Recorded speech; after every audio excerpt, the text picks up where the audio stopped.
Welcome back to Bedtime Geography and History, where we explore the world's most fascinating stories from the comfort of bed. Tonight, we're diving into a surprising question. Why is Indonesia, the world's largest island nation, Islamic? Not Saudi Arabia, not Iran. Indonesia, home to over 275 million people, is a country with the world's most Muslims in the world. That's wild, right?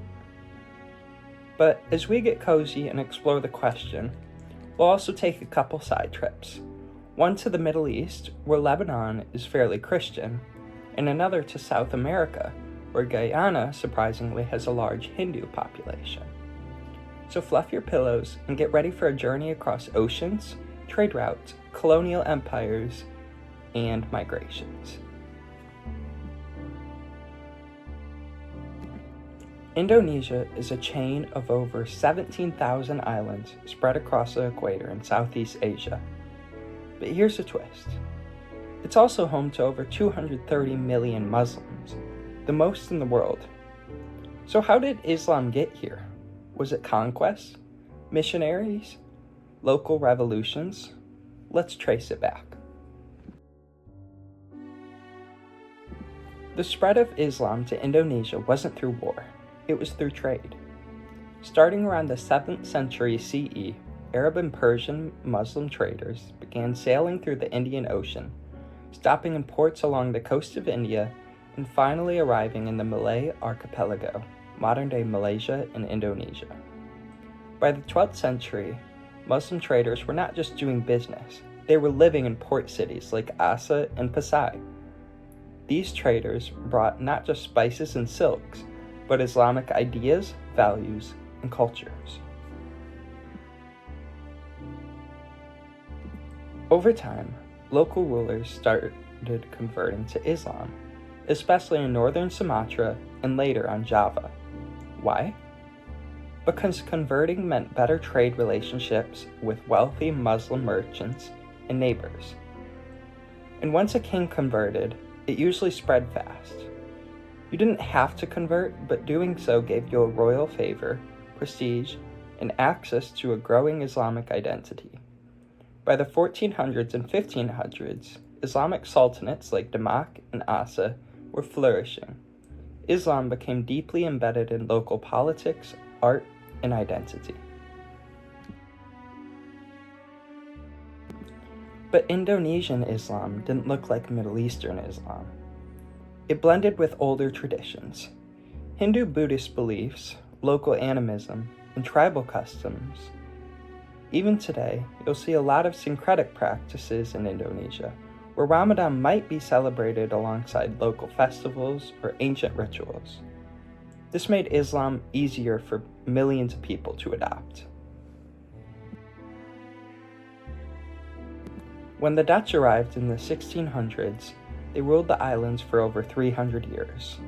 Ironically, while trying to suppress Islamic leaders, they helped unify the Indonesian identity, one by, at that point, was largely Muslim. When Indonesia gained independence in 1945, Islam was already a powerful cultural glue, holding the diverse archipelago together. Today, about 87% of Indonesians are Muslim. And while the country is officially secular, Islam plays a massive role in daily life, from politics to fashion to food.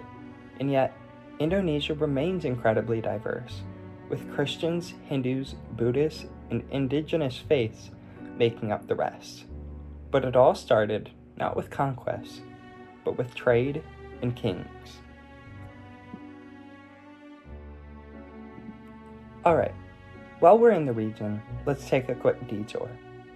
Lebanon sits in the heart of the Middle East, surrounded by mostly Muslim nations. Yet, it has one of the highest percentages of Christians in the region. So what gives? Christianity came to Lebanon early, like 1st century early. It became a stronghold during the Byzantine era. And even after the Muslim conquest of the 7th century, The mountainous geography of Lebanon helped preserve Christian enclaves, especially in the Maronite Christians who remained loyal to the Pope in Rome.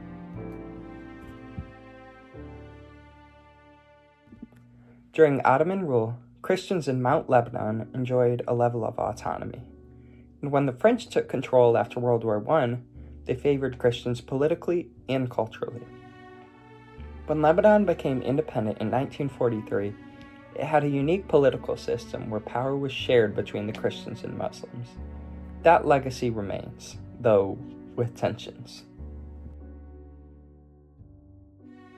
Today, Christians make up around 30 to 35% of the population, far less than before the Civil War, but still significant for the region.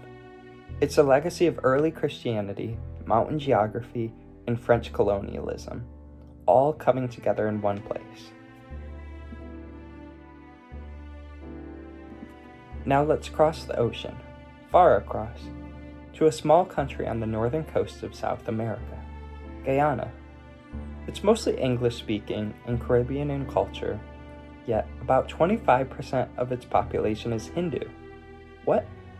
How did Hinduism get to South America?